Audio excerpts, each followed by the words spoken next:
আসসালামু আলাইকুম ওয়া রাহমাতুল্লাহি ওয়া বারাকাতুহু। সম্মানিত দিনী ভাই বোন, সবাইকে আন্তরিক মোবারকবাদ, সালাম, শ্রদ্ধা, ভালোবাসা। আজকের বক্তব্যের বিষয় হলো জিকির, মানে স্মরণ। স্মরণ কি? আমার অনেক বন্ধু আছে, হিন্দু, খ্রিস্টান, আদিবাসী, বাগদি, সবার সাথে আমি কথা বলি।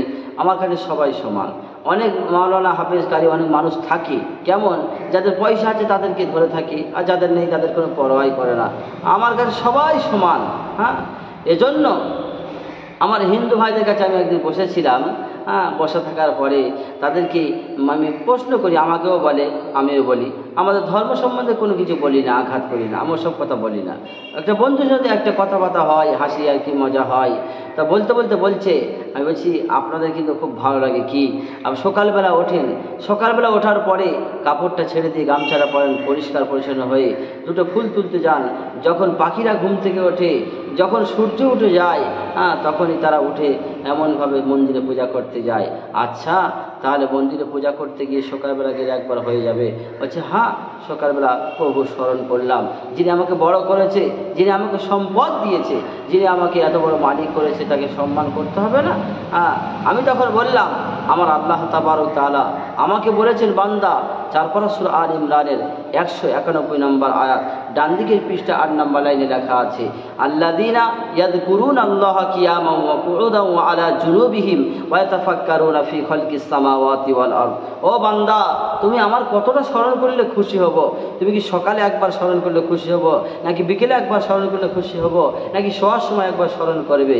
বান্দা, কিয়ামা দাঁড়িয়ে থেকে স্মরণ করবি, ওয়া কুউদা ওয়া আলা জুনুবিহিম, বসলে আমাকে স্মরণ করবি, শুতে গেলে আমাকে স্মরণ করবি, আকাশে জমিনে যেখানে তুমি তাকাবে সবসময় আমাকেই স্মরণ করবে।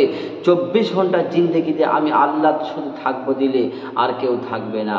এই যে আপনি নামাজ পড়েননি, হাইয়া আলাস সালাহ, নামাজের জন্য এসো, এর মধ্যে কামিয়াবি। আপনি নামাজ পড়েননি, আজান কানে গেল, কই আল্লাহকে স্মরণ করতে পারেননি। আল্লাহ আমাকে ডাকছে, যদি আল্লাহর স্মরণ থাকতো, আল্লাহর ভয় আপনার মধ্যে থাকতো, তাহলে আপনি নামাজ কাজা করতে পারতেন না, আরামের বিষয় ত্যাগ করতে পারতেন। আর একটি কথা, আমরা দোকানে যাই, যাওয়ার পরে আমাদের কাছে টাকা থাকে, অনেক ছেঁড়া টাকা থাকে। কে আপনাকে ছেঁড়া টাকা দিল আমি ওটা বলতে চাচ্ছি না। আপনার যে ছেঁড়া টাকাটা আছে না, আপনি দোকানদারকে দিলেন, মানে আপনি এখন ভালো হতে পারেননি, আপনার মধ্যে এখন ভালো গুণ আসেনি, আমি প্রকৃত ইমানদার নও। প্রকৃত ইমানদার হলে কি করতে হবে? ওই ছেঁড়া টাকাটা রেখে দিয়ে ভালো টাকা দিতে হবে। দোকানদারের কাছে আমি মাল কিনতে গেলাম, দোকানদার ভুলে গেছে আমি কত টাকা দিয়েছি। আমি দিয়েছি 100 টাকা, মনে করছে 500 টাকা, আমাকে আবার 400 টাকা ফেরত দিলেন, কি 350 টাকা ফেরত দিলেন। আমি নিয়ে চলে আসছি। এবার কেউ যদি আমাকে বলে, এই তুই তো 100 টাকা দিলি, পয়সাটা ফেরত দে, এই চল, আগে খেয়ে নি, মরার পরে কী হবে পরে দেখি। এই যে আপনি এটা করলেন, আল্লাহ তাআলা বলেছে 24 ঘন্টার জিন্দগিতে আমি আল্লাহ তোর দিলে থাকবো, এই তো স্মরণ থেকে গাফিল হয়ে গেলেন। আমি লোকের জমিটা নিয়ে দেবো, এটা আমার আল্লাহ দেখা পাচ্ছে। আমি ভাইকে ফাঁকি দেবো, এটা আমার আল্লাহ দেখা পাচ্ছে। আমি বোনকে ফাঁকি দেবো, এটা আমার আল্লাহ দেখা পাচ্ছে। আমি এতিমের মাল আত্মসাৎ করে খাচ্ছি, এটা আমার আল্লাহ দেখা পাচ্ছে। এটা হলো স্মরণ। 24 ঘন্টা আল্লাহকে স্মরণ করতে হবে। আল্লাহ তাবারক তাআলা আমাদের সবাইকে আমল করার তৌফিক দান করুক।